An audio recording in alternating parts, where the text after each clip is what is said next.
Good morning, my friends. How are you? I hope all is well across the world, even though the news these days is quite troubling with all that's going on in the political blogosphere and the political news networks.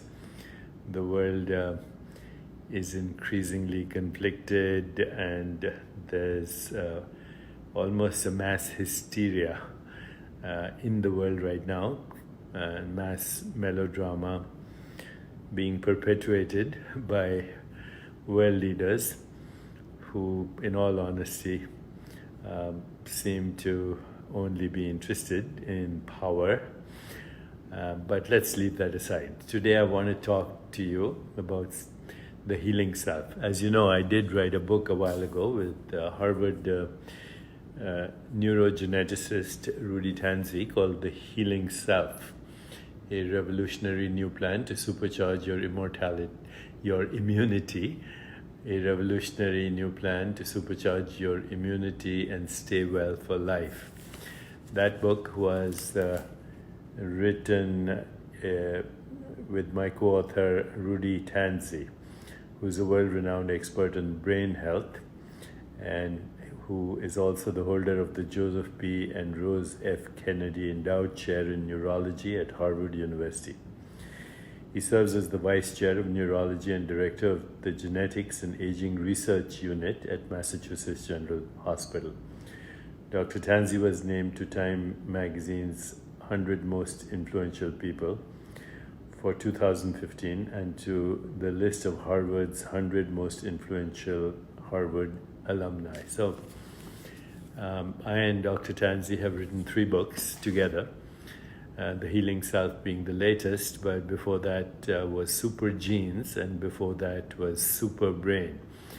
In this series of 3 books, we go through the biological mechanisms for expanding our awareness into higher states of consciousness, but we also actually discuss the mechanisms, the biological mechanisms around healing.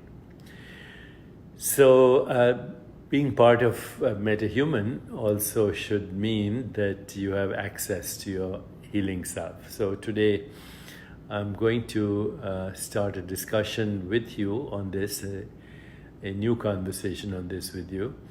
And what I'd like is your feedback, and if you're enjoying this conversation, please press the like button. Let me know if I should continue.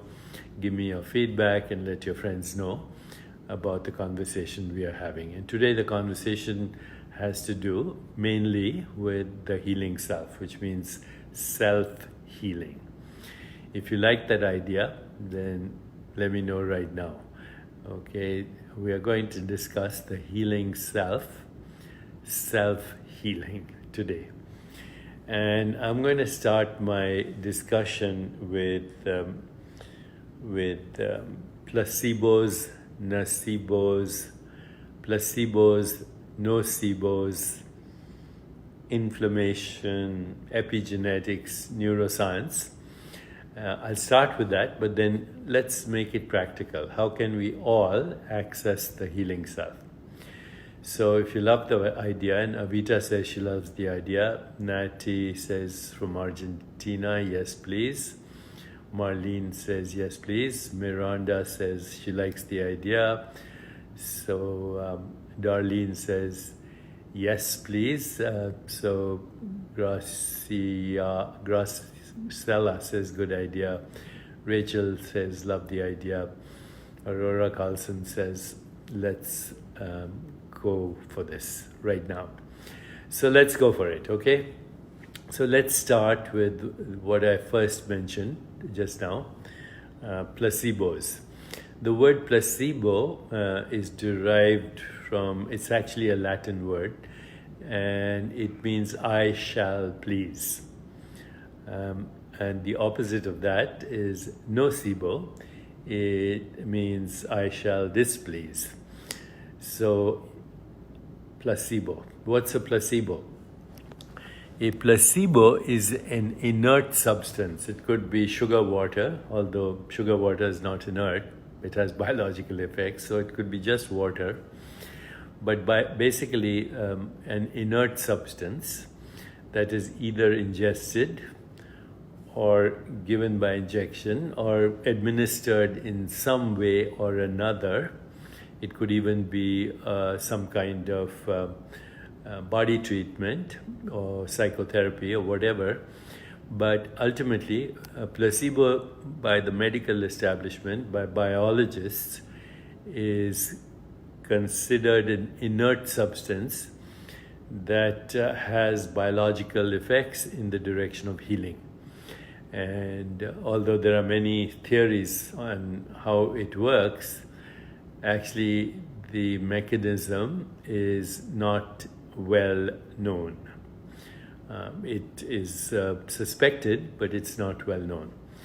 In any case, 30% of people who get an inert substance, who ingest an inert substance, almost 30%, in some cases less, in some cases, some studies more, 30% of people who ingest a placebo have remarkable biological effects in the direction of healing of a chronic illness. And this scientific fact is well documented. And this nobody questions. What is questioned is how does it work? Okay, so there's one study, by the way, that I remember in which people were given an inert substance. They were told it was a pain reliever, an analgesic, and as usual, 30% responded. The pain went away. And then in one of the other studies that I read, patients were given Narcan, Narcan. Narcan is a narcotic antagonist. So if somebody has an overdose, for example, of opiates, then somebody takes overdoses on, say, heroin, and they come to the emergency room. So you give them an injection of Narcan, which blocks the receptor site for opiates, and then they recover. So this particular study suggested that the placebo acts through the generation of opiates in the brain, which are pain-relieving neuropeptides, because you can block the placebo effect with a narcotic antagonist. In other words, at least in pain relief, there is a suspicion that placebos relieve pain through the power of belief, but an expectation, but through triggering natural opiates in the body, which, by the way, also happen to be immunomodulators. They fine-tune the immune system. So pain relief and fine-tuning the immune system in the body go together. Okay, so placebos are basically beliefs turning into biological responses. Okay, that's one thing to know about placebos. Now, what is a nocebo? A nocebo is the opposite of that. One of the best examples of a nocebo effect is what is called pointing the bone.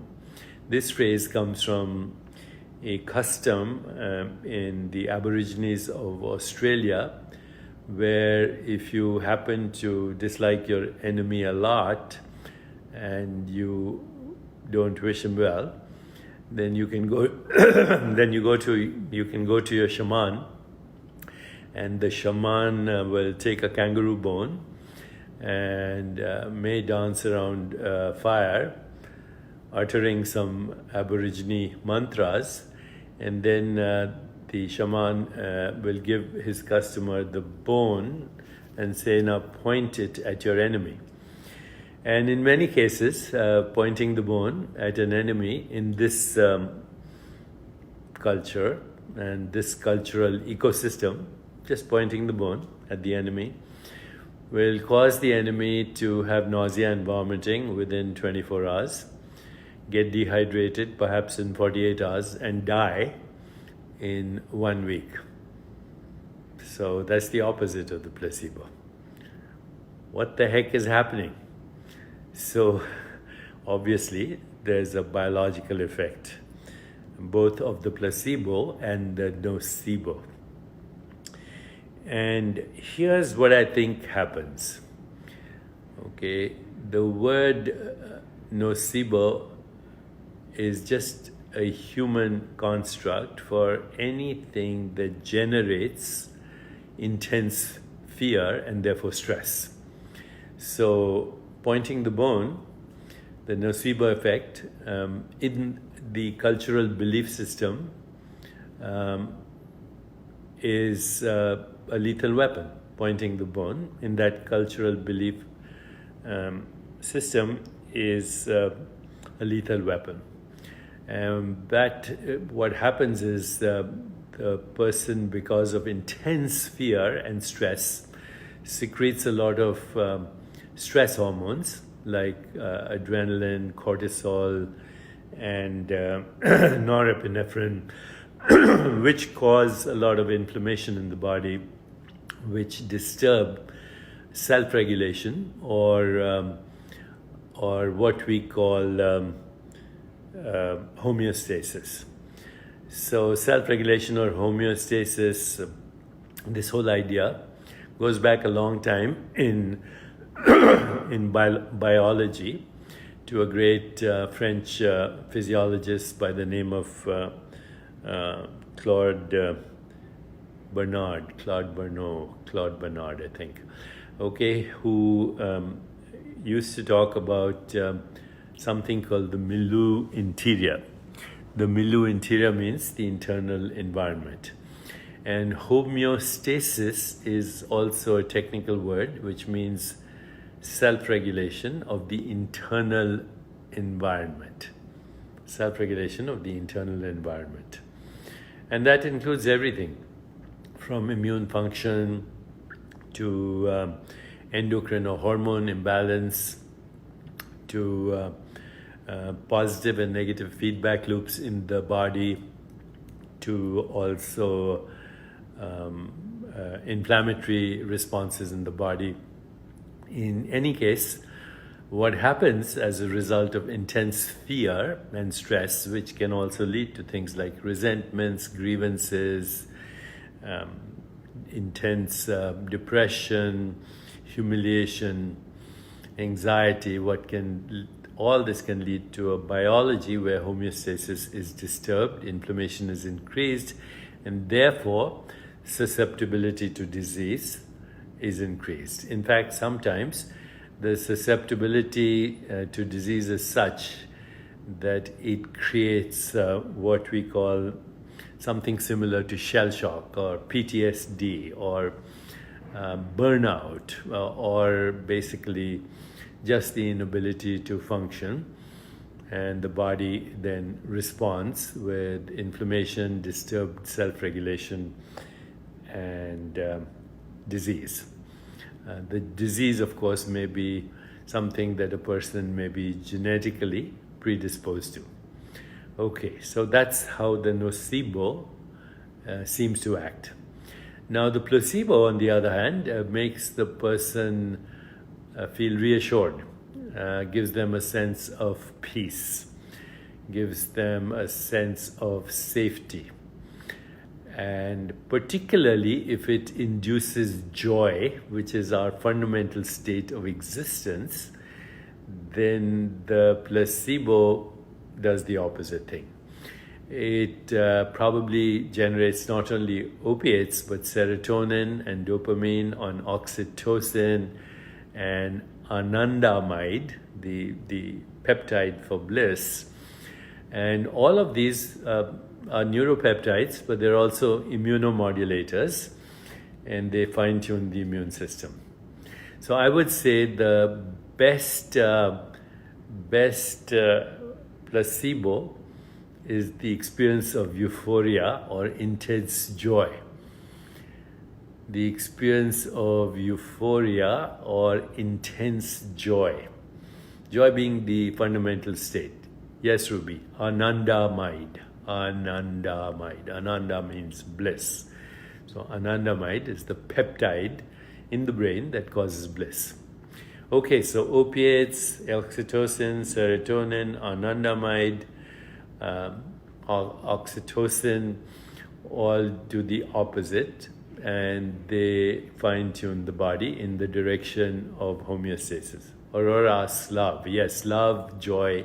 Love is mediates its effects through something called oxytocin, which is considered to be the love hormone. And by the way, all other connected emotions, love, compassion, joy, equanimity, peace, loss of the fear of death, will all induce the neuropeptides of bliss, and therefore fine-tune the immune system and bring about immunomodulation. Okay, so now we know what the mechanism of placebo and nocebo might be. Now let's see how we can enhance this. And for enhancing this, we always go back to first an explanation using scientific constructs. And science is the way we explain things to each other these days. I was once saying to my friend Michael Sharma, the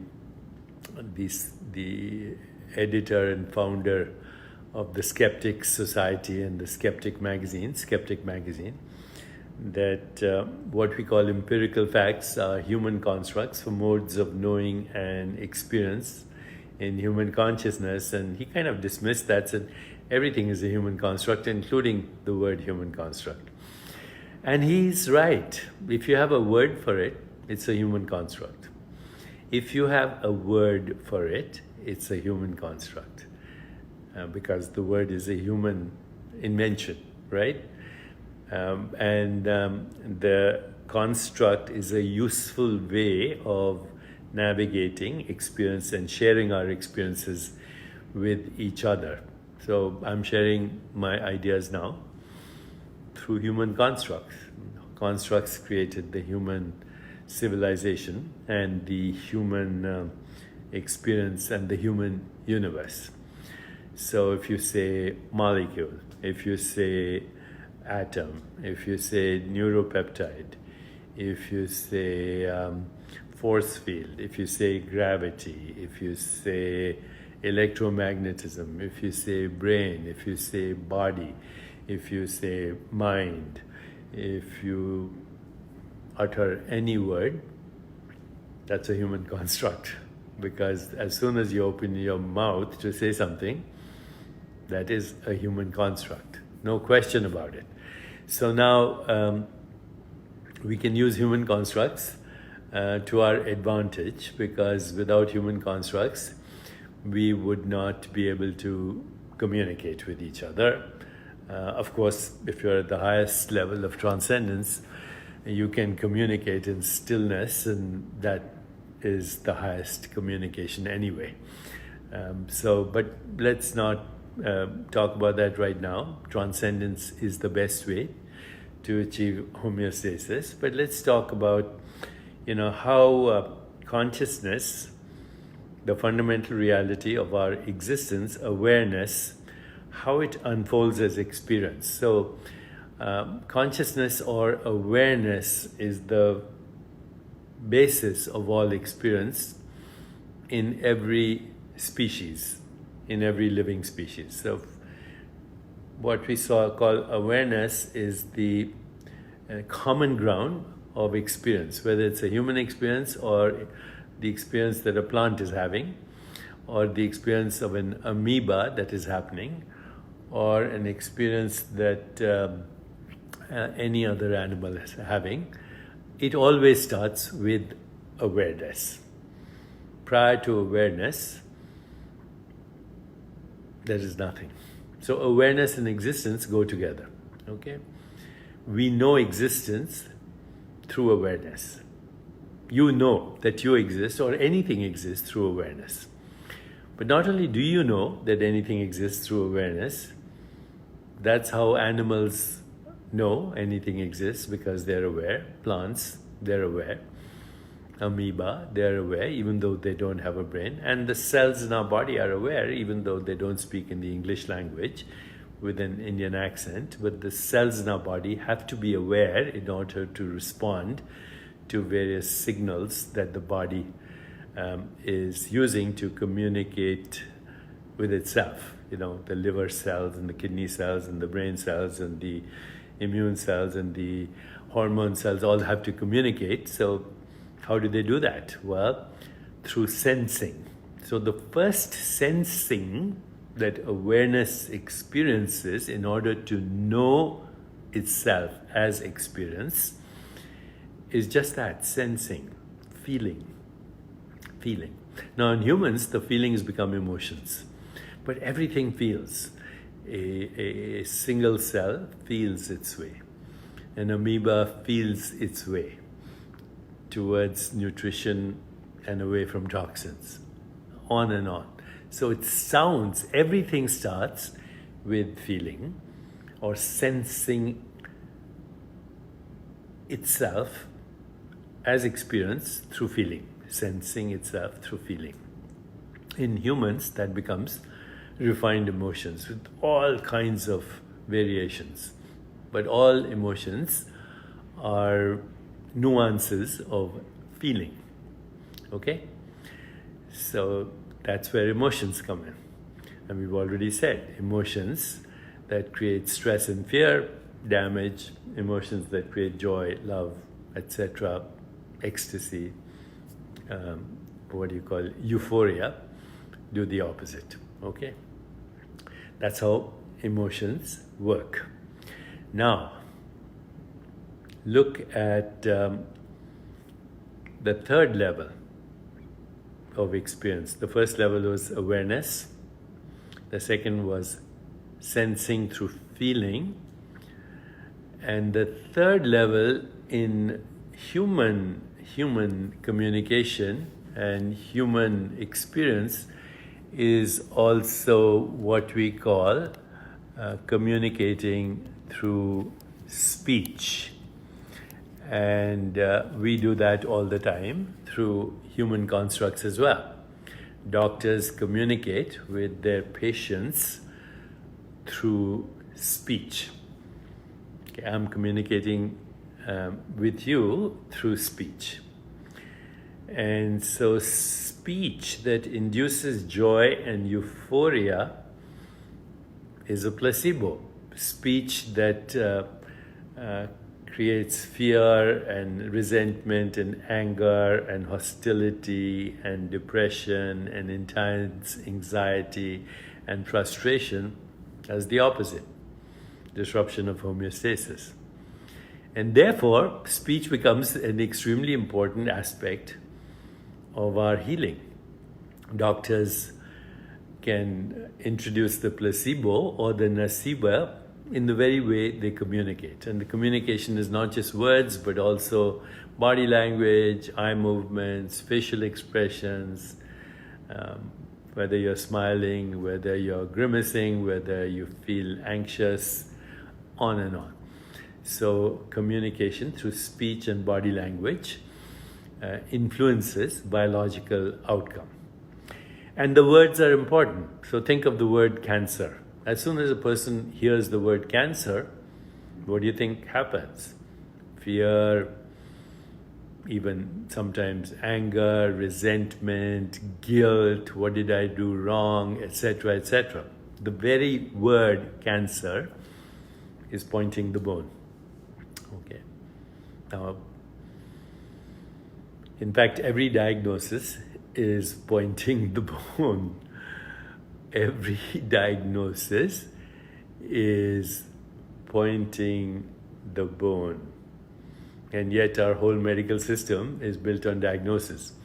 Now, just as there is a movement right now, to describe different forms of sexual orientation and sexual identity, binary, non-binary, ambiguous, transgender, LGBT, etc., these give rise to new understandings. So too, there is now a movement among some biologists that maybe we should not use the conventional diagnostic labels and look at the underlying ground behind all disease, which is low-grade inflammation, disruption of homeostasis, and then figure out how to correct that, how to figure out the disruption of homeostasis and low-grade inflammation, and then figure out the mechanisms through epigenetics and neuroscience and neuroplasticity and understanding immune function, remembering that those are actually not real explanations, because every time we say neurogenetics or epigenetics or gene regulation or homeostasis or self-regulation, we are actually using human constructs for modes of knowing and experience at a very fundamental level, which is consciousness.